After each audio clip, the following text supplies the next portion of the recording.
What's up, everybody? Welcome back to another episode of the Arnies. We are three guys who have stomachs full of motor oil with nothing better to do. I'm Austin Terry. I'm Matt Johnson. And I'm Keith Baker. On today's show, we'll be continuing our series on Daniel Craig's James Bond with 2008's Quantum of Solace. But first, Matt, how was WandaVision this week? WandaVision was good. You know, we've been talking about The Mandalorian for a long time, so it's only fitting that Disney Plus has put out their first Marvel, MCU series, so it was fun to break it down. If you guys checked out the episodes they just put out, we just recorded our very own, so check your podcast feeds wherever you get your podcast, and you can hear us break down the first couple of episodes. All right, guys, everybody have a good week. I have some big news. Ooh, fill us in. What's that? My day job just announced that we are switching to unlimited paid vacation. So I don't know what that means in our current state of affairs because I can't take a vacation, but when I do take one, I'll still be getting paid. Well, I'm sure whenever things go back to normal, they'll probably take that away, so... I'm sure they will. Yeah. What about you, Keith? How are things going in your neck of the woods, as Al Roker might say? We just talked about it a little bit before the podcast, but got off a lot later than I thought, but you know what? I was like, I'm going to go home. I'm going to eat some food, and I'm going to talk Quantum of Solace with my boys. I'm glad you said that, Keith, because I'm so excited to be doing that with you. But I think for right now, we have to break it down, because I'm so glad this happened organically. Austin said Quantum of Solace. Keith said Quantum of Solace. I frankly think both sound pretty good, but it also forced me to realize I don't know how to say this word. I think it is solace, and this is just another case of me not knowing how to talk good. Talk good.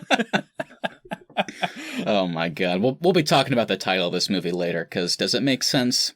I don't think so, but we'll get into it.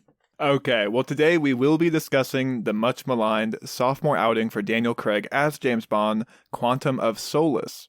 We all loved Casino Royale, and it's been a while since revisiting Quantum. 13 years removed since its release. Does this movie deserve all the hate? Guys, what do we think? Initial thoughts, it doesn't deserve all the hate that it initially got. Because, on a second viewing for me, I enjoyed it a lot more than I did the first time I watched this movie. I'm right there with you. I think I might even be more leaning towards positive than you guys. We'll see what Austin thinks. But I think the general sentiment, though, I definitely agree with Keith. Does it deserve all the hate that it seemingly kind of got at release and only seemed to get more and more as time went on? I think definitely not. I think this movie has a lot of good stuff going for it. I think it's a fun watch, and the simple, question that people will ask, but then you have to compare it to Casino Royale, especially since this is a direct sequel, and yeah, it's not as good, for sure, in my opinion at least, but I don't think it deserves all the hate. I had a really good time watching this one. Is it as bad as I remember it being? Certainly not. I still don't think it's that great, though, and I think if you look at it in the context of all of the Daniel Craig movies, I think this one probably still stays at the bottom, but I definitely do think it is better than I remembered it being. God, as you guys know, I cannot wait to get to Spectre. Spectre is my easy bottom, so I can't wait to see what you guys think on a rewatch. All right, well, let's go ahead and roll that music, and when we come back, we'll be diving into Quantum of Solace. Do you mean our podcast music, or do you mean Another Way to Die? Dude, that theme song is terrible in this one. I kind of liked it. I kind of liked it.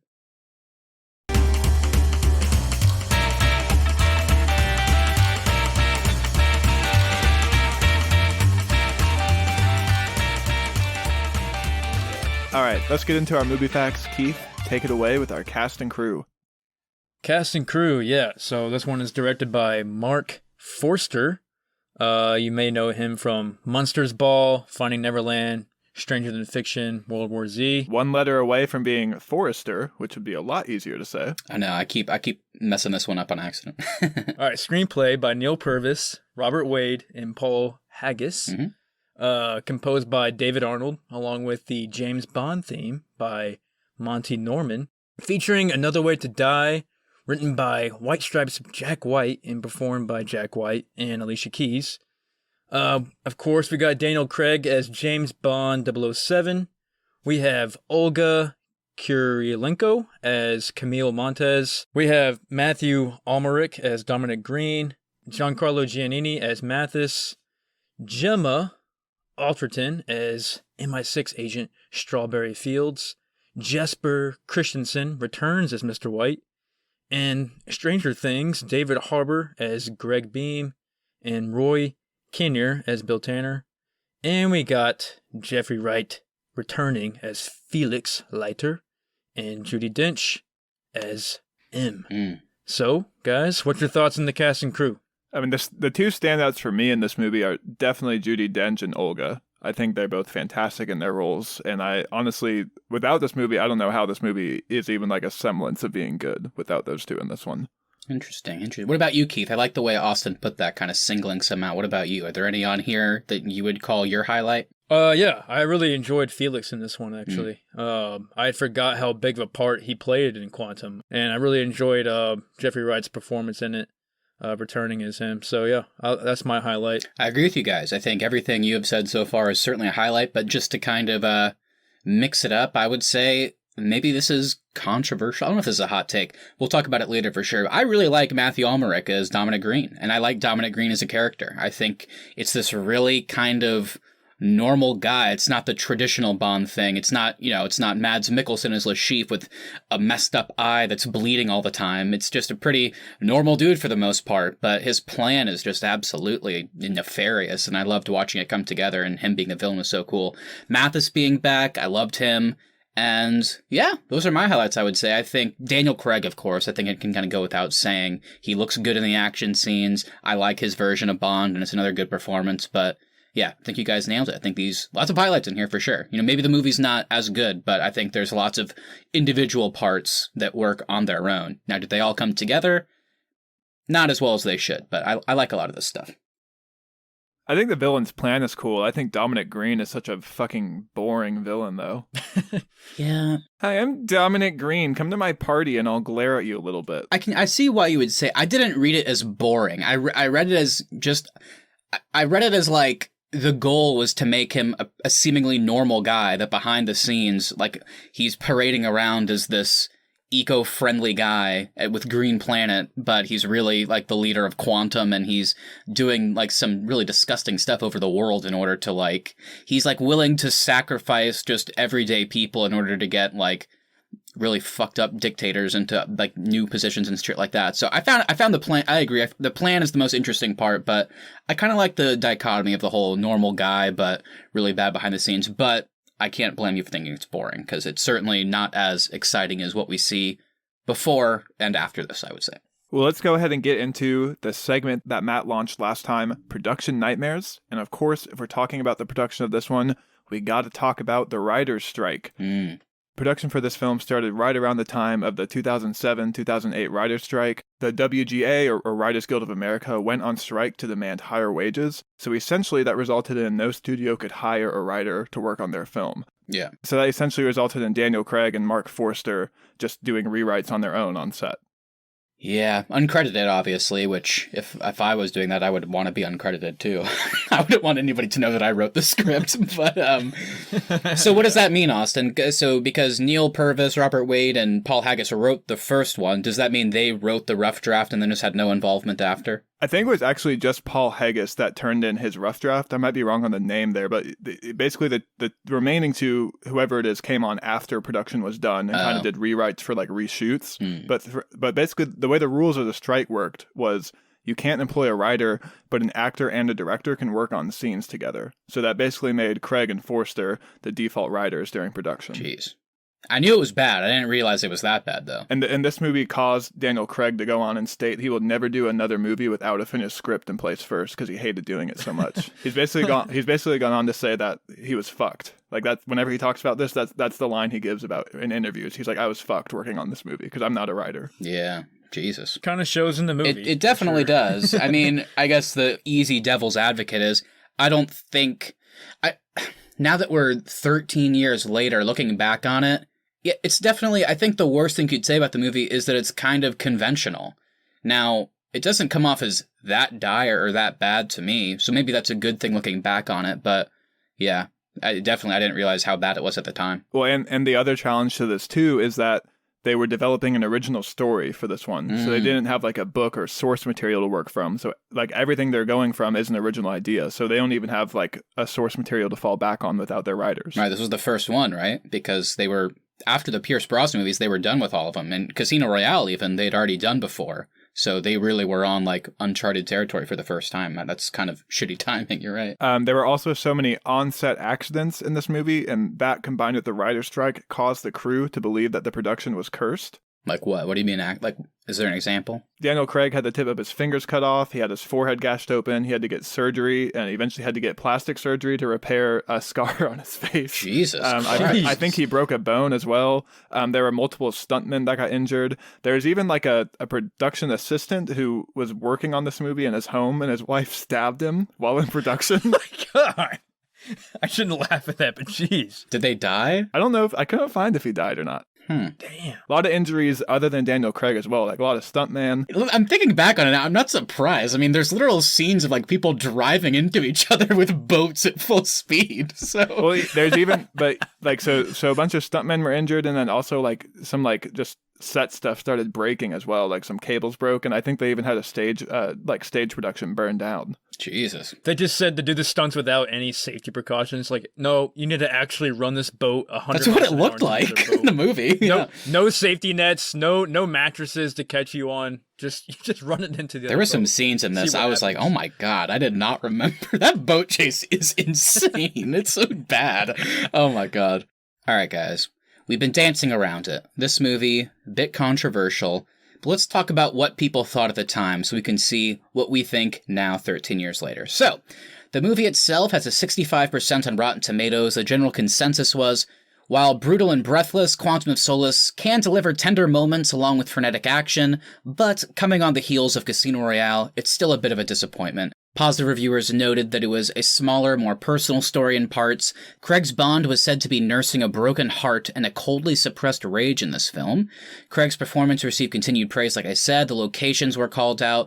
Roberto Schaefer's cinematography, Forster's technical direction, and the most consistent positive I could find was that Mark Forster made the conscious decision to put Judi Dench's M into more of the spotlight so they could focus on her and Bond's relationship more while leaving kind of the tired Bond-girl romance plots behind. For the most part. Yeah, I actually read some interviews with him where he said that he felt Judi Dench was underused in the last movies, and he wanted to kind of give her a larger presence in this movie. And I completely agree with that, for sure. Reviewers seem to be more mixed on some of the casting and the decision to use more action, like I mentioned before. Some liked the brutality and the opening car chase, while some felt it just became too conventional by the end. I saw the question came up, is James Bond supposed to be an action hero? So the negatives were a bit easier to find for this one. Universally, people seem to agree. Definitely disappointment when you look at the last movie, which felt more apparent, I guess, since this is the first direct sequel in the franchise, so it's kind of impossible not to compare it to Casino. The screenplay was heavily criticized for being incomprehensible at times, obviously pointing to the writer's strike, not surprising. And of course, the choice of Quantum of Solace as the title was brought into question. One reviewer said, yes, it's a bad title, but at least it's not Octopussy. Lastly, I got here, the film has seemingly received more positive reviews upon looking back years later. Most have called out the shorter running time, noting that many Bond films, for whatever reason, run out of steam before the end, including Casino Royale in this category, which I think we would agree with. While it didn't nail the execution, the dramatic idea and inciting incident of the movie have received praise in years since. So, boys, lots of positives here. A hell of a lot more negatives. What do you guys think? What jumps out at you? What do you guys agree with? What do you disagree with? I definitely agree that the screenplay feels jumbled at times. Obviously, that's a factor of the writer's strike, but still, they do jump around like crazy in this movie. Like the cuts are kind of ridiculous. Like it'll cut from Italy to Bolivia, which is like just out of nowhere. We're in a different country. So I do think the screenplay does get a little nonsensical at times, like they said. I think all the individual performances are great, but overall, this one is still kind of a letdown for me if you look at the entirety of Daniel Craig's films. You know, I'm really glad they put, and I agree with what they say about putting Judi Dench more in it, but I think they do that well with the following films, and this one, I just felt like they forced her in this one at a lot of weird, awkward moments that maybe she shouldn't have been there. I liked whenever she was still in London and talking to him, over the phone. It just seemed like she was able to fly to everywhere he was in 2 seconds. Well, and my point about the cuts being weird is there's a whole sequence of events where Bond gets all his like travel cards canceled. Like he's literally at the airport, his cards get canceled, and he's like, "Shit, I can't travel anymore." Then he's just in Italy. And then the next scene, he's in a different country. He's like hanging out with Mathis impact on the movie. Yeah, but that's kind of what I mean is they introduce plot points and they don't develop them as the movie goes on. Yeah, I like what you said there, Keith. It's like. And maybe that's just by proxy of Judi Dench at this point being in all the Brosnan films and then Casino at this point and now Quantum. And it's like, this is the first one that uses her in more of a capacity besides just a couple scenes in the movie. So it's like, it's going to be kind of awkward at first. And I do ultimately think, I know Austin brought up this point, we're going to talk about it later. I wish they would have used it in different ways, because I love Judi Dench in the beginning of this movie, whenever they're interrogating Mr. White, and in the last scene, she's fantastic. And to be clear, she's great throughout the movie, but then the use of her in the rest of the movie is just, I don't trust you, Bond, and he's my agent. I trust him. It's like, what? Like, it's just weird, so the execution's bad. That being said, without this movie and M's use here, Skyfall doesn't work at all. And Skyfall's whole crux is the M Bond stuff. So I can appreciate it a little bit for that. And then before we move on, since you guys talked about some of the negatives, and I totally agree with you, I do want to say, I think, the positives that they called out at the time, there's still a lot here. I like that this Bond is kind of coming directly off the heels of Casino. He's sad, he has a broken heart, as they say, but still he has that brutality under the surface. Craig's great. I like the locations. Everything looked really cool. And specifically, they said Roberto Schaefer's cinematography. I wanted to call that out because I think while the movie I don't think is edited particularly well, I think it's shot very well. So I think it always looks good. I wish they would have they just feel like they wanted to cut like every second. I wish they would have held on some scenes because it's shot so well and it looks great. All right. Well, it's been 13 years since Quantum released in theaters. If anybody is listening at home that hasn't seen this recently, Matt, could you kind of give us a plot summary to remind us all what happened in Quantum of Solace? I'll do my best. Everybody, Casino and Quantum are both on Netflix. So if you want to go watch it real quick and then come back, I can't blame you. But if you don't, let's see if I can run through this real quick. Here's what happens in Quantum of Solace. And I called this out last time. When we were talking about Casino Royale, I was like, I really wanted this plot summary to be short. The problem is, upon rewatching Casino Royale, everything is connected to a point. If I cut out even one sentence, nothing makes sense. And Quantum, it's so confusing. So bear with me, people, but I want to read this because this might be the most ridiculous thing you will hear this week. And Matt said it's confusing. If anybody listening is a director or something, pay your writers fairly so they don't go on strike while they're filming. Yes, because you might end up writing your movie. So everybody, with that said, welcome to Daniel Craig and Mark Forster's Quantum of Solace. Moments after the previous film, James Bond has captured Mr. White and delivers him to M to find out about his mysterious organization, Quantum. M's bodyguard is revealed to be a member of Quantum, and Mr. White escapes.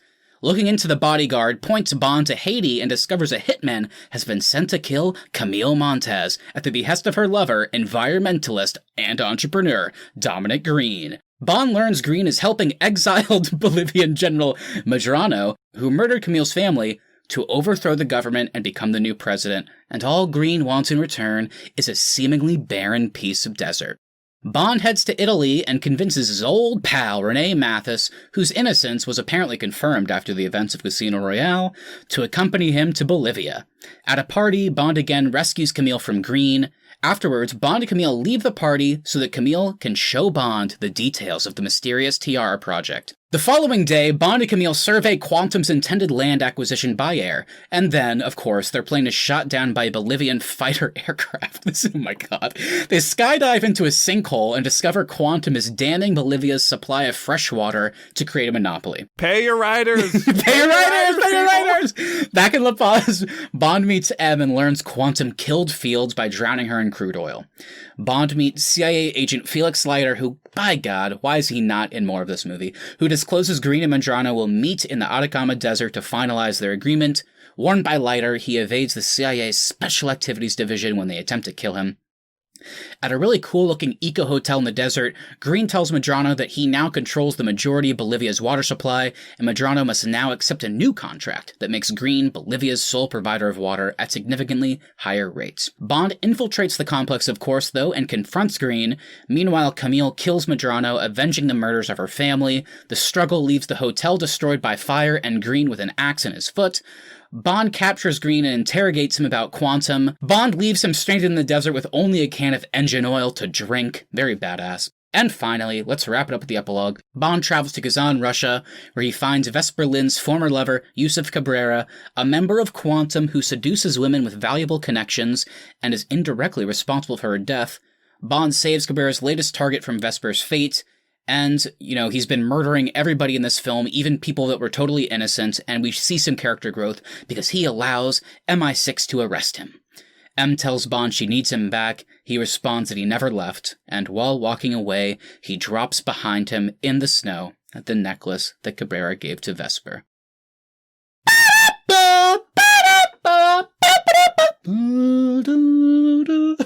Quantum of Solace. Dude, listening to you read that plot summary made it even more clear that there were no writers on set. I know. For this and movie. It's funny because I like the movie overall, but it is ridiculous what's going on in this movie. It's funny, too, because you mentioned that this one picks up moments after Casino ends. And actually, this originally wasn't supposed to be this much of a direct sequel. They wanted to do kind of something more standalone-ish.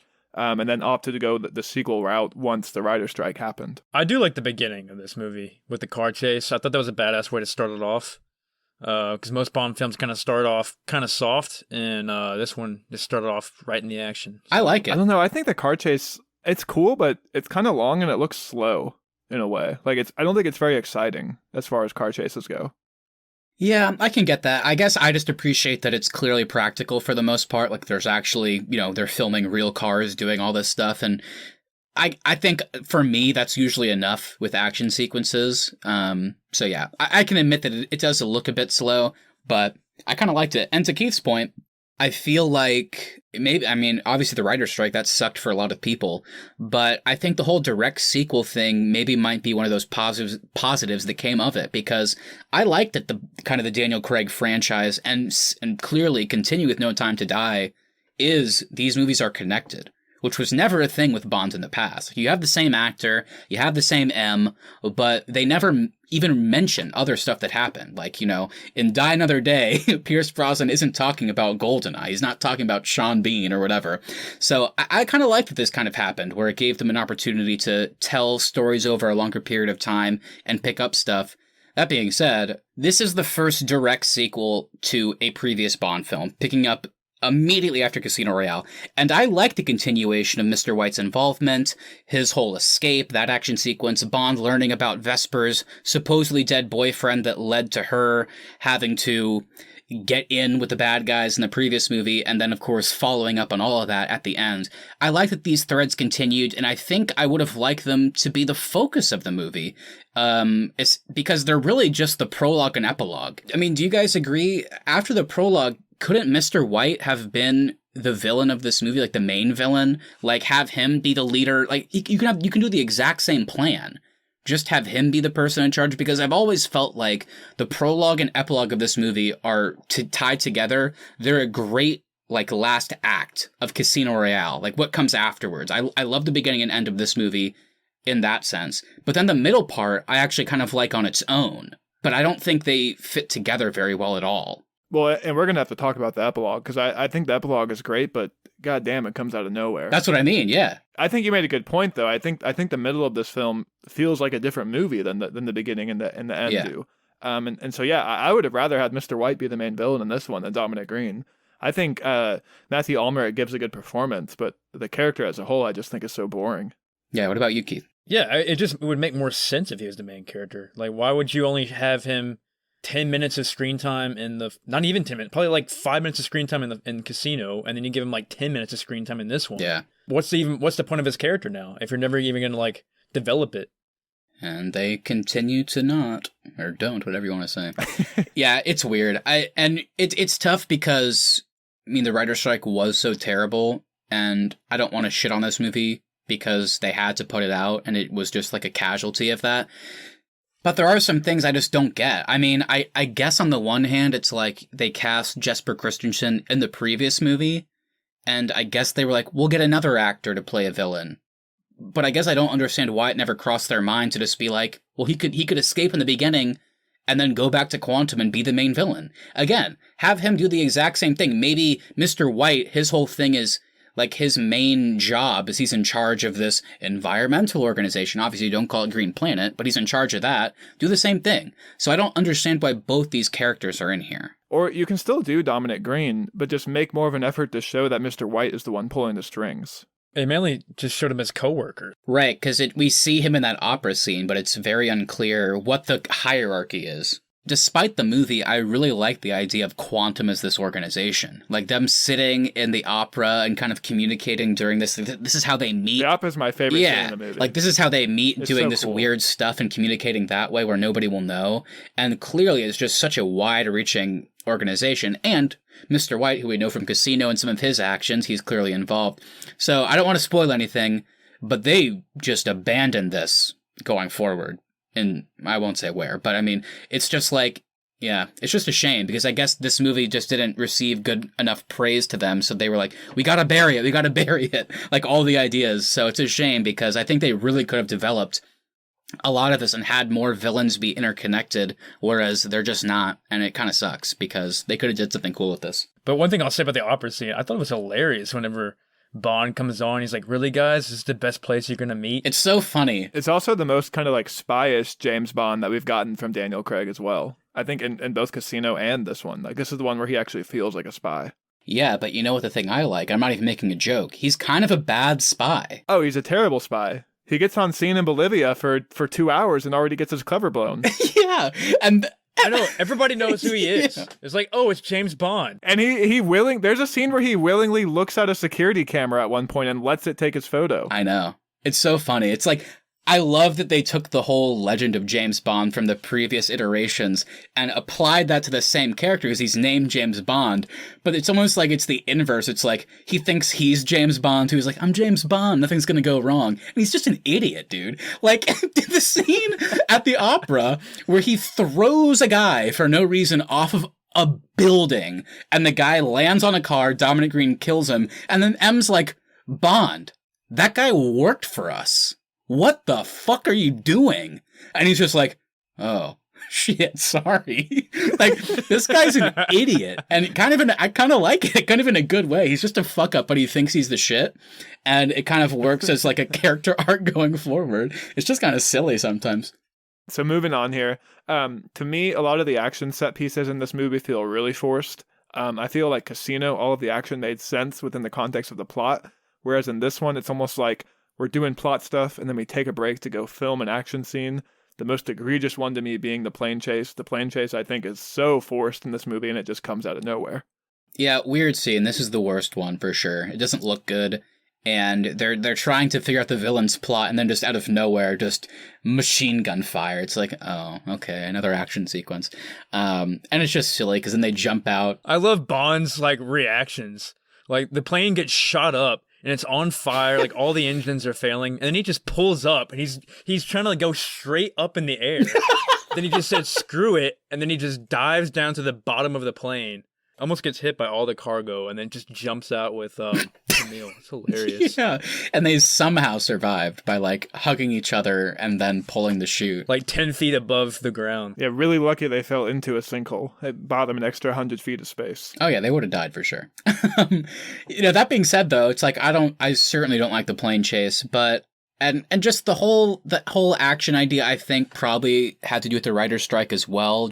We'll just rely on action because we can't have writers on set to write good dialogue and shit like that. So we'll just do action. I'm glad you said that because I was actually reading some interviews with Mark Forster, and he actually made a point to say his plan was to use action to kind of distract from the fact that they didn't have writers for the plot. He gave an example of he wanted this to feel like an 80s action movie. Yeah, well, actually, okay, yeah, that gives a lot of context. That being said, though, all the negative aside, I think some of this stuff is good. It sounds like, Austin, you might be a bit more down on it, but I want to see what you think, Keith, because It sounds like you and I, at least, really like that opening car chase. I thought it was awesome.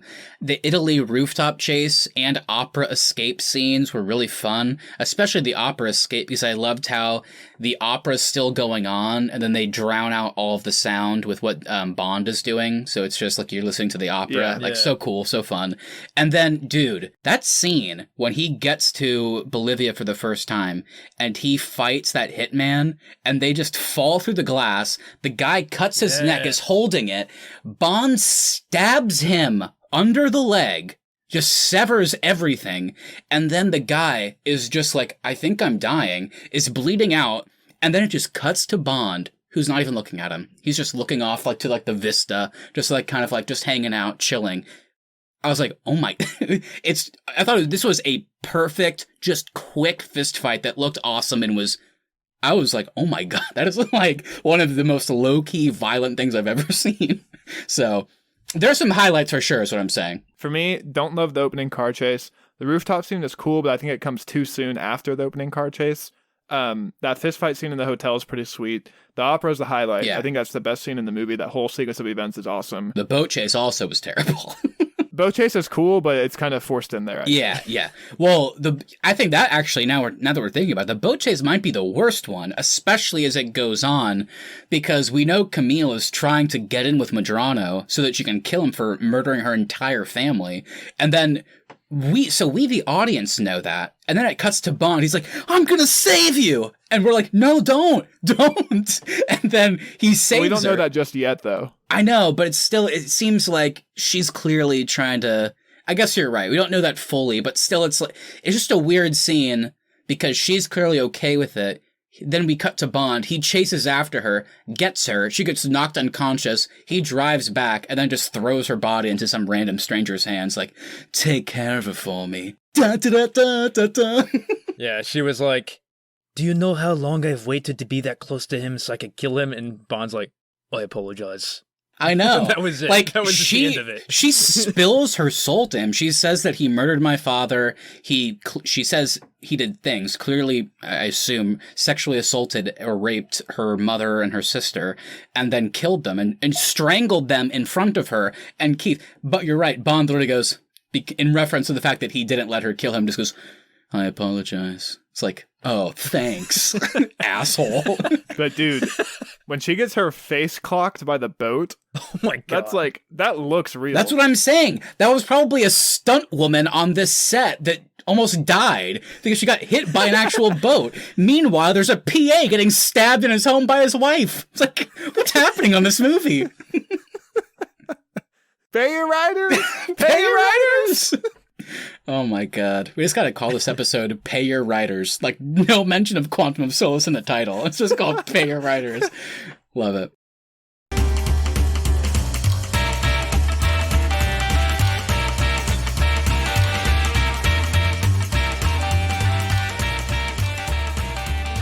Austin, I gotta get in close here, because this one I feel passionate about. I don't know how you feel about this, Austin. I know Keith's on the same page here. You got Jeffrey Wright as Felix Leiter in here. And they were setting it up. Goddamn, they were. They were setting up a Bond and Leiter team up. And we get a cool scene in the bar later. Don't get me wrong. It's fun that he informs him he escapes. We needed Felix in that hotel scene. We needed them to team up and do some cool action together. It's a shame. We should have got more Jeffrey Wright. We needed him in an action sequence.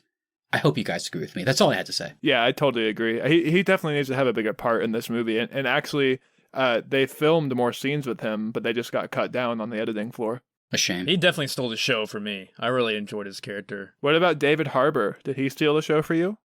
Not so much. I mean, his character was fine.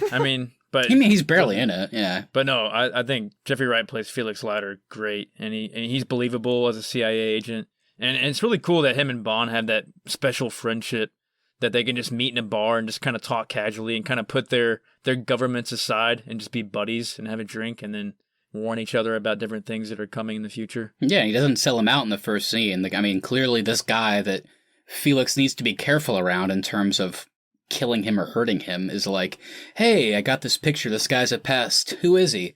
And then he's like, I don't know. And he knows James Bond, and then it cuts to David Harbour. He's like, oh, it's James Bond. How'd I miss that? So it's like, he's going to protect his pal. Even though they don't know each other that well, he's got his back, which I like. And I can't wait to see more of him going forward. But again, there won't be enough of him, and I will be pissed, and I will bring it up each and every episode. Well, David Harbour also does have a great line in that plane scene, though, when they're taking off and they hit some turbulence, and he just goes, jeez! I know. I laughed at that, too. I don't even know why. It's just so, jeez! They're about to fucking crash. And then the steward is just like, sorry. It's like, why did they film this? Why did they leave this in here?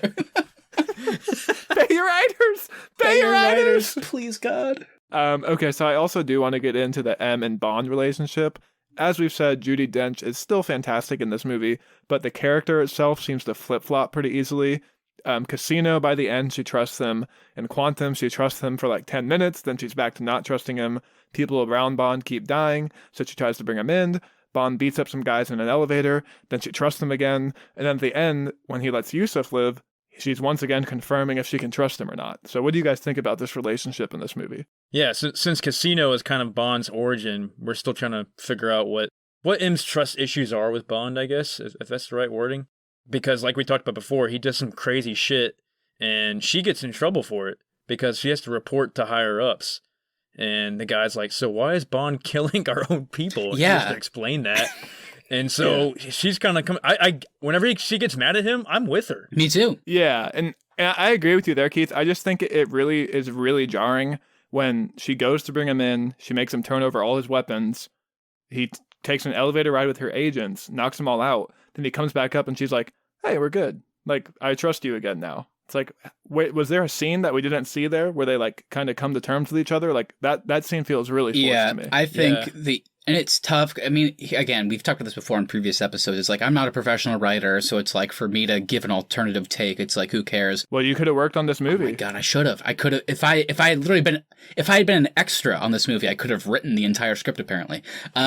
So yeah, I feel like the movie can play out the exact same way, like literally the exact same way, with the exception of that scene Austin's talking about, whenever Fields dies, and then she chastises him, basically fires him, or at least like tells him to go home. And then he does a thing where he escapes, beats everybody up in the elevator. He doesn't need to talk to M. He needs to just leave. And then she doesn't have that stupid scene where she's like, he's my bloody agent, I trust him. And then she like weirdly smiles. It's like, what the fuck are you talking about?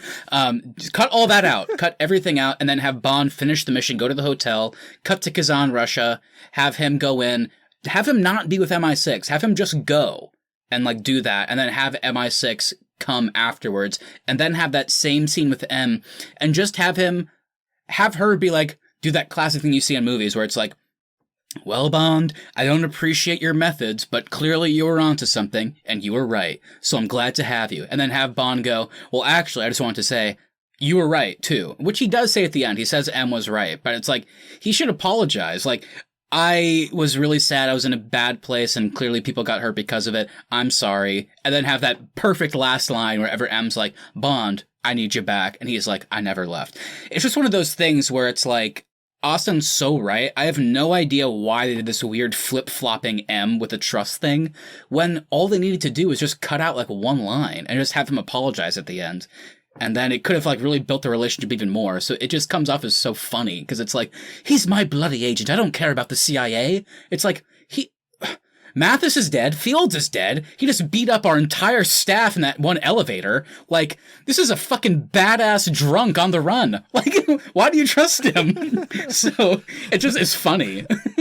I guess you could almost say that it's like they have their own double agency, her and Bond. Like, she cuts him loose and takes his weapon and all that. I think she actually did want him to steal that gun and do the thing that he needs to do to get the job done. So it's like she has to put on an act for her government, but at the same time, he's her best agent, even though he's kind of a dipshit sometimes, but he's still her best agent because he gets the job done. So it is unfortunate though, because again, no spoilers, but just very vague. Bond continues to the next two movies, have sex with people, and then those people are either immediately killed or they are put in immediate danger because they had sex with Bond. So he's not learning too much. Kind of like we talked about in Casino, though, that is kind of a James Bond tradition, though. There's usually always two Bond girls. One of the Bond girls ends up dead, and then he always saves the other one.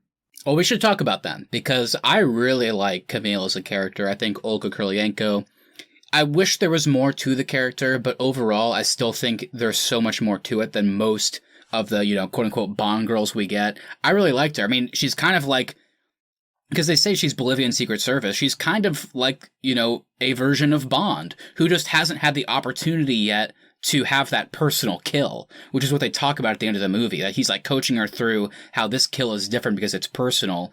And I really like how she's also kind of Bond in the sense that she has sex with Dominic Greene, like they say in the movie, just to get in with him and find out more and get closer to Medrano, which we see Bond do in countless movies. So I really liked her as a character. I also really like that Bond doesn't seduce her either. He doesn't.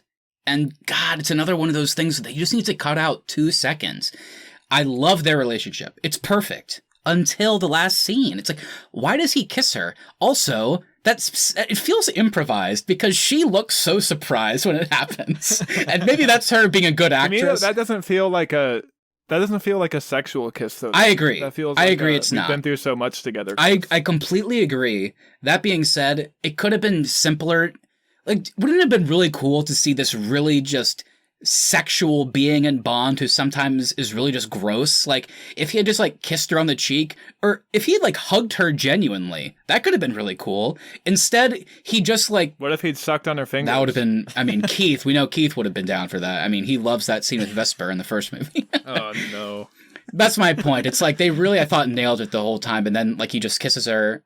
So at least she leaves. She doesn't say anything, so it's not bad. Fields is the more traditional thing, like you said, Austin. And I really liked her too. Obviously, she's used as a plot device in the sense that, because of what he did to seduce her, she is killed for it, and it's really sad. But, I feel like the characters in this movie, the Bond girls, at least you could say, are better than most. I honestly think Camille is more of a standout than Bond is in this movie. I really like Olga's performance here, and I think the character is awesome in this movie. I honestly could go for a standalone Camille movie. I think it's a really underrated performance. I feel like, I think I might agree. I think she gives a better performance. Daniel Craig is just kind of doing more of the same. Nothing wrong with that, because I love him as Bond, for sure. I liked what they did in this movie with these characters. And I think on rewatches, it just gets better. Even with stuff as little as Fields agreeing to go to the party, essentially being out in the field. And whenever she trips Green's like henchman down the stairs, and then you find out later, oh, she was just like an office employee. And the fact that like she did that, it's kind of cool. It kind of makes her more like, oh, that's interesting. I kind of like it, more development and depth to that character. And it makes it all the more sad that she's killed just by having a remote association with Bond. So I think, I really do think people should rewatch this movie. I think there's more to it, is what we're saying. What do you guys think of the return of Mathis in this one? I actually kind of felt bad when he died. I was so sad. He had a pretty cool retirement going on, living in like tragic death. Living in this beautiful Italian home. And with a hot wife, and then now he's just in a trunk of a car, and then he gets thrown at 2 cops. I love the scene when Bond shows up at the house. It's perfect. It's awesome. So good, dude. This is the man that tortured me. Then the wife is like, he is also the man that got you this house. See, you owe him. And then Bond smiles. Clearly he understands what she's saying. Perfect. He's like, don't give him any of the fine wine. Then you just see that it cuts to Bond drinking the wine. That was fun. And then, like we talked great. about, I mean, the scene where I don't even know what you would say. I mean, because Bond drinks so much, I don't know if you would say that he was drunk, but I think they say he's had 6 to 8 drinks on the plane. Mathis wakes up and talks to him. And that scene, I really do feel like, for a movie that didn't have writers on set, is pretty powerful. I mean, he's talking about, like, I think Giancarlo Giannini is so good as Mathis. I wish we could have seen more, but his death is effective. But that scene is so great. I mean, he's talking to him and he's like, look, I know I was found innocent, which means that Vesper lied. But that being said, at this point, you should understand why. You don't have to forgive her, but forgive yourself for your involvement. And also recognize the fact that she died for you. She betrayed you, if you want to look at it that way. But she did love you. She did care about you. So at least acknowledge that. And then, dude, the line whenever Bond is just sitting there clearly dazed, and it's like the middle of the night, and they're on this plane, and he's the only one at the bar, and Mathis is like, do you want a sleeping pill? And he's like, no. And he's like, do you want a pain pill? And then Bond kind of laughs, and he's like, no. And then Mathis is like, I have pills for everything. I have pills that'll make you taller. I have pills that'll make you forget. And then Bond just like, he looks so sad. And I was like, this scene is so good, dude. This scene is great. It also gives a little bit more depth to Mathis's character because he is kind of the older Bond. Yeah. Like, he's been through Bond's entire life, and he's lived to be an old spy, which is hard to do in this industry. Yeah, and then following up on that, in the death scene, it's so good. It's just, I wish that it wasn't so weirdly, like, blocked, and how... I mean, he's basically a human shield. It's just gross. It's weird. I think that's the point, though. I agree. I think he's supposed to be the human shield. I think it's supposed to show that Bond is still willing to do whatever it takes to accomplish this mission. And he threw Mathis in a dumpster, and she's like, "Is that how you treat your friends?" And he's like, "He wouldn't have cared." And he's probably right. Mathis probably wouldn't have cared. They don't make it very clear of who gave the orders for Mathis's death. Is it that police chief that Mathis thought was his friend? Is it Mr. White? Is it Mr. Greene? Like, nobody really knows where the orders came from. The part that's kind of really vague as well is that whenever that trunk opens, if Mathis is just dead, it's like, oh shit, and then they arrest Bond, things can play out the same way. Maybe he escapes, I don't know. But then you find out he's unconscious. It's like, oh, does Bond know that? Because then, like, get him out. I think Bond thinks he's dead. Which, you have to hope. You have to hope so. Because if he knows he's unconscious, the way he picks him up is, he can only be used as a human shield. And then they just shoot him. So, I agree with you, Austin. I think, like, there's elements of, like, yes, he needs to be able to do what he's willing to do. I also agree with you, Keith. I think it's just such a confusing scene when, why is it so confusing? Doesn't need to be, but it certainly is. Pay your writers! Pay your writers. But, again, it's like you got to take the positive when you get it. Whenever after all this happened, Bond kills the cops, and he's holding him there. And it's like one of the few times we actually see Bond, like, I mean, he's like cradling this man, like, as he's dying. And it's a very sweet scene. Bond seems to be like about to cry because he knows he has like responsibility for it. And, you know, again, he reiterates, you got to forgive Vesper, forgive yourself. And Bond actually does apologize. He was like, I should have been watching you at the party. That's my bad. So it does end up being a sweet scene. So I got to acknowledge that at least. One weird thing I got to bring up, though, with Mathis's character, it's not even really Mathis's fault, but kind of weird that Bond takes these photos of all these people at the opera scene. He sends it to MI6, takes them days to identify these people. He shows them to Mathis, and he goes, oh yeah, I know that guy, I know that guy, I know that guy. It's like, that's my best friend. It's also, I mean, they're Daniel? Yeah, I know him. Yeah, they're able to get pictures with literally just like the back of their head. Like there's multiple pictures that Daniel Craig's Bond takes of just their hair. And it's like, oh, that's that guy. I got him in the system because of like facial recognition. It's like, okay, I'll take it. Besides the no writing thing, we've already covered that enough. Is there anything else that this movie is missing that I'm just not seeing? Or is it just the writing? I think it's missing a strong villain. I think that's the biggest difference between this movie and Casino. I think Le Chiffre in Casino is actually really good as a villain. I think he does take kind of a weird trajectory towards the end, but the dynamic him and Bond have together is so interesting and compelling to watch. Even when they're just sitting playing cards, it's an engaging scene. Yeah, here's the thing. Casino Royale, Mads Mikkelsen had the benefit of working with a director that wanted to do the traditional Bond villain thing of like, we need to have something distinguishing about you. So we're going to have your eye be weird. You're going to bleed from the eye. You also have asthma. So you're going to be like doing an inhaler all the time. So that's like your whole thing. So he, for one, is already like a traditional Bond villain. And you have Mads Mikkelsen giving a very kind of flamboyant, exciting, loud performance while still being quiet, but it's just very kind of outward, if you know what I mean. Like, it's not a normal person. So you have that in favor of it.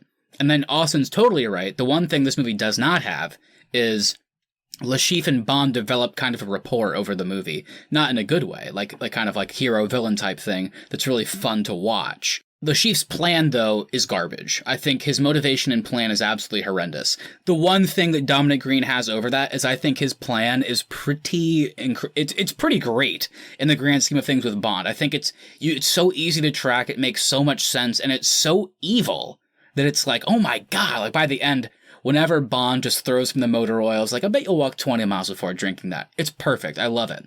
The one thing that's different is, I think Austin's right that Matthew Almeric does give a good performance, but it's kind of like the thing is like you compare with other villains, and it's not so exciting because they purposely made him so normal, and then he has almost no interaction or rapport with Bond, and that's kind of the thing that kind of brings it down for me. That's the one thing I wish they could have found more scenes to make that happen, because by the end, whenever they're fighting, it's like, I guess they've met each other like once, kind of briefly at a party. They know each other, but it's not like, it doesn't feel cathartic when they kind of come together because they haven't really talked at all. And I think the other thing too that I really like about Casino is throughout the movie, you can see Bond messing up Lashif's plan, and you can see how much it frustrates Lashif, and you don't really get any of that in Quantum either. That's true. That's a really good point. I also was reading that they wanted the theme of Casino to be terrorism, and they wanted the theme of this one to be environmentalism. Yeah. So that's kind of why we shift to more of an environmentally focused plan. That part I do like about it. I like that aspect. Both good points. Yeah, actually didn't even think about that, what you said, Matt. Like, there's really no good action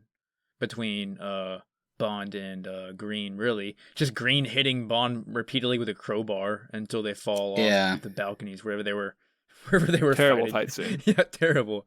So, our last point with Casino Royale was that it felt overlong. That movie is 2 hours and 20 minutes. This movie is 40 minutes shorter. And personally, well, like I've said before, I don't love how it's edited. I do like the pacing. I like how events move, and I like how the movie itself just kind of moves along at a pretty steady, fun, fast pace. So I was curious what you guys thought of that, because, I mean, we ended our conversation last time with, this movie is so long, the third act is so kind of bland, and just like, how is this movie not over yet? And this one is so much shorter. So what do you guys think of the pacing, the actual runtime, and all that good stuff? It's certainly quick. I was reading that Mark Forster wanted this movie to be, he didn't like that Casino was so long, so he purposely came in planning to make a shorter movie, and he said he wanted it to feel like a speeding bullet. Wow. Yeah, same for me. It felt really quick. Maybe that goes to our points going earlier, like there wasn't too much story in this one. I mean, there was just more action, so maybe that's why it felt quicker. I don't know. I think it makes the cuts feel more egregious too, because we are moving so quick. It's like, we're going to cut here, we're going to cut to Italy, we're going to cut to Bolivia. It's like, whoa, how did we get here so fast? Yeah, so that's true. I think that kind of is that you do run the risk there when you are trying to move so quickly, is if you don't have good editing and good cutting, it's going to feel kind of more dramatic to the audience. Yeah, it's true. They really weren't in one particular location for an extended period of time. They were all over the place. They were all over the world. That's true. Yeah, they were constantly moving. And yeah, since I brought up the fact that I think our least favorite part of Casino Royale, which we all agreed is a really great movie, our least favorite part was the third act itself. So I guess the third act here you would just basically kind of consider it once they leave for the desert, go to the hotel, and then all the stuff after that. So I was curious, even though this movie's shorter, what'd you guys think of all the action at the hotel, the epilogue, how everything wrapped up, and all that good stuff? So I like the closure that Camille gets in the hotel. I thought that was an awesome moment for her character. It's so weird, though, that there's like this throwaway conversation between two guards where they're sitting in the hotel, and there's all the hotel's just in the middle of a desert, by the way, for people who are having a hard time remembering this movie. It's literally just in the middle of a desert, and there's explosions going off in the background, and there's two guards who literally just go, "Oh, don't mind it. This hotel's built on fossil fuels, so that happens every now and then." It's like, what? I don't know. What did you just say to me? I guess you got to pay your writers for that one. I don't know. Yeah, that was weird. That was really Pay your weird. writers! Pay your writers! What about you, Keith? Any standouts? Because for me, we got to call this out. Dominic Greene, dude, that shot of him running slow-mo through the fire while the glass next to him is breaking, I was like, oh, that's cool looking. Yeah, so I mean, what did you guys think about the whole Vesper boyfriend thing? I mean, does it make sense, or was it kind of just, you think it was kind of just thrown in there to wrap things up quick? I love the scene, but I remember being confused in theaters, and I was confused again here, just where it comes from. They don't give us any context in the movie, I don't think. They don't mention that, oh, by the way, we need to track down Yusuf. Like, it feels like the movie's ended when we say goodbye to Camille, and then all of a sudden they're like, hey, by the way, we're now in Russia with Yusuf and his Canadian spy girlfriend. We still never got closure with Mr. White either, right? Yeah, the Mr. White stuff, I know, we may or may not come back to it in the future, but it's just so weird to see him at the opera, and that's the last time we see him after the beginning of this movie and the end of the last one. Just seems odd. But yeah, to your point of the epilogue, and Austin's point, I really like the epilogue in a vacuum. It's really great. It's just... I love it, yeah, too. It's just, whenever you compare it to what just came before for the last hour, that's when it's like, oh. And in the very beginning, we see M telling Bond, oh, this is Vesper's boyfriend. He was found dead, but we don't think it's him. And then Bond, like, as she looks away, he, like, grabs, like, the info and, like, hides it or whatever. So it's like, I'm going to come back to this. The only thing I can even say for Devil's Advocate, and it's not a strong point, it's just that In the last scene with Camille, she has gotten her lifelong revenge, and she tells Bond, I wish I could set you free, in terms of, like, getting that personal revenge. But she's like, but your prison isn't that, it's in your head. And then it cuts to Russia, and it's like him ostensibly either choosing to kill Vesper's boyfriend that led to her death would be him doing the same thing that Camille just did. That's the only connection. It's not great, and it's certainly not presented very well, but I think that's what they were probably going for. It's like, we just got Camille's stuff, and then she's like, I wish I could set you free, and we'll make the epilogue him trying to set himself free, which I guess you could argue he does by not killing him and then telling M that he's coming back. So that's all I could really say. You want to know why this scene may be so good in a vacuum? It's actually based on a short story called 007 in New York by Ian Fleming. So they actually did have source material for this scene. In what sense? Like, what kind of went down there? It's like the kind of the same sequence of events. Bond confronts a foreign terrorist and his girlfriend who's a spy in a hotel. Oh. So they kind of took that. Okay. Yeah. And I do like that he saves somebody from Vesper's fate. I think that's a really cool addition. They could have just had him confront Yusuf, but I liked that we could see something starting similarly, and Bond prevented that. And, oh, you have the same necklace? He gave one to my friend, too, very close to me. So, the ending's great, and like we talked about, I think the beginning's great. It's just, it's so weird to me still, even for a movie that, again, I like. I don't understand why the beginning and ending are their own thing. And the middle of this entire middle of the movie is a different story. And it's weird, Austin. The weirdest part is the movie presents itself like it's not different. You know what I mean? It's like they pretend like the Mr. White stuff leads directly to Dominic Greene, and like it's the same story. Like, I'm getting my personal revenge. And it's like, what? Whenever in the sinkhole, Camille's like, oh, did Dominic Greene hurt someone you love? And he's like, yes, he did. It's like, what? He didn't, did he? Did he have involvement with Vesper? And then at the end, like I talked about already, whenever Dominic Greene's like, you said you were going to let me live. I answered all your questions about Quantum. And then you, the audience, are like, oh, the organization's called Quantum. They've literally never said that. That's funny.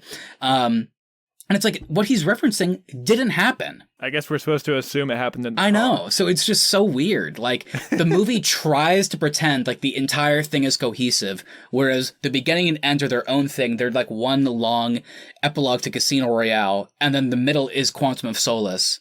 And they work separately, but together, it's just baffling that they tried to pretend that it was the same thing. Like I've been saying throughout this episode, my least favorite things are the villain and the editing in this movie. Editing is bad, for sure, for sure. So again, we get that great shot of Bond saying he's back, walking away in the snows of Russia, and dropping Vesper's necklace, thus kind of leaving her behind so he doesn't have to hold that kind of sadness and all that stuff in anymore. And of course, Keith, for the first time, and Austin, as we're all Bond fans, did you guys love that once it cuts to credits, we do see the first like official classic Daniel Craig doing the gun barrel thing as Bond, like doing like the 3 white circles in the black, comes through, shoots, and then we get that James Bond theme, which again, they're just teasing us. They're teasing us throughout this movie with that Bond theme. But what do they give us a lot of? They give us a lot of Jack White and Alicia Keys' Another Way to Die in the intro, and similarly with Casino Royale, they kind of use it orchestrally throughout the movie as well during some scenes. So, I mean, now that we're bringing it up, we gotta talk about it, because this song is the first duet for, Bond songs, if you will. And it's so different from Chris Cornell's You Know My Name from Casino Royale. So what'd you guys think of this? What'd you guys think of the song? And what'd you think of kind of the way the intro looked? Because this is so iconic Bond. So how'd you think this one fit in? I like the intro and the iconic stuff. I don't like the song at all. I think the song is kind of too in your face.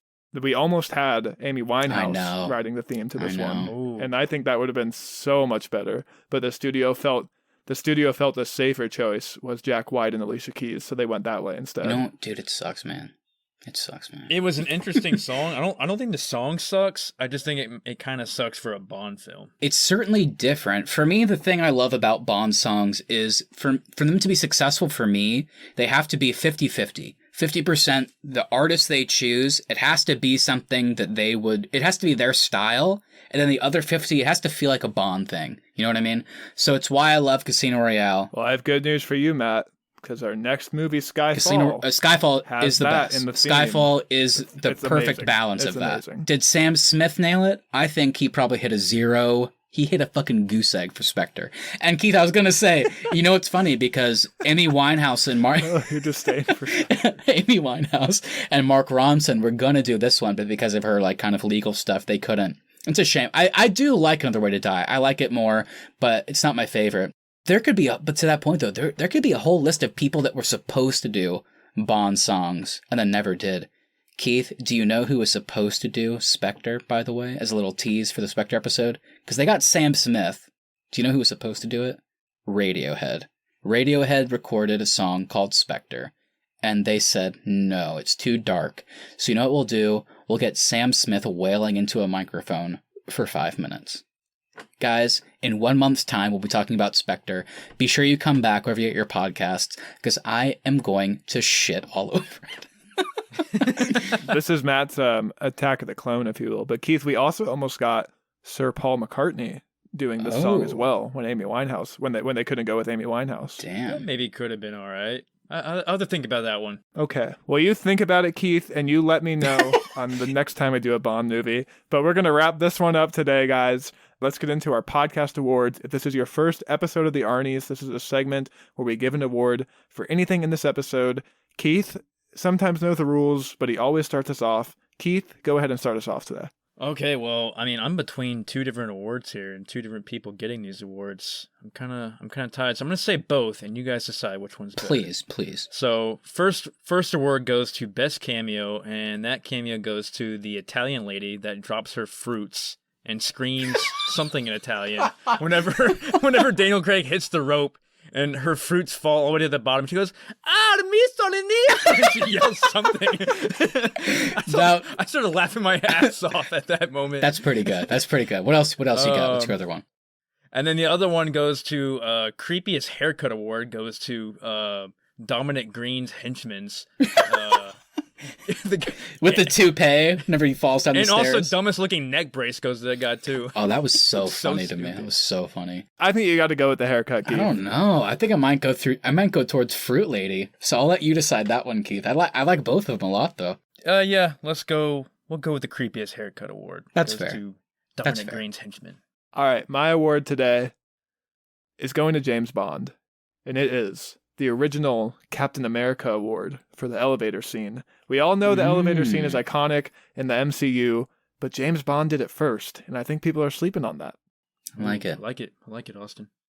And for my award today, I'm giving one out that I feel kind of sad to give because it's a sad occasion, but it is the most deserving if I think about the category. And my award is for the most lonely. And that goes to Renee Mathis's beautiful wife, who for the rest of her life, I guess, will live in that villa alone and not be able to have him put sunscreen on her body like she asked for.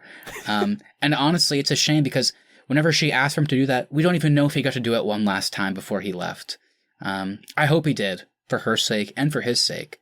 Instead, he died and his body was found in a dumpster. And apparently that's what he wanted, as Bond said. And it kind of begs the question, does anybody want that? Even if they're a cool guy. Even if you're a cool kind of old school guy, do you want to be found in a dumpster? I don't know. There is a way to look on the bright side for the wife. Maybe she'll meet a nice man or woman that'll buy her expensive wine that she likes, because she does complain that he only buys cheap wine. James Bond, maybe. It's not out of his MO to go back there and just start a relationship with her. I mean, I could see that happening. All right, everybody. Well, that's going to do it for us today. Thank you so much for listening. If you enjoyed this episode, please make sure you hit that subscribe button so you never miss any of our upcoming content. Also, if you wouldn't mind sharing this with a friend, that really is the best way to help us continue to grow the show. At The Arnies is our social, and thearnies.media is the website.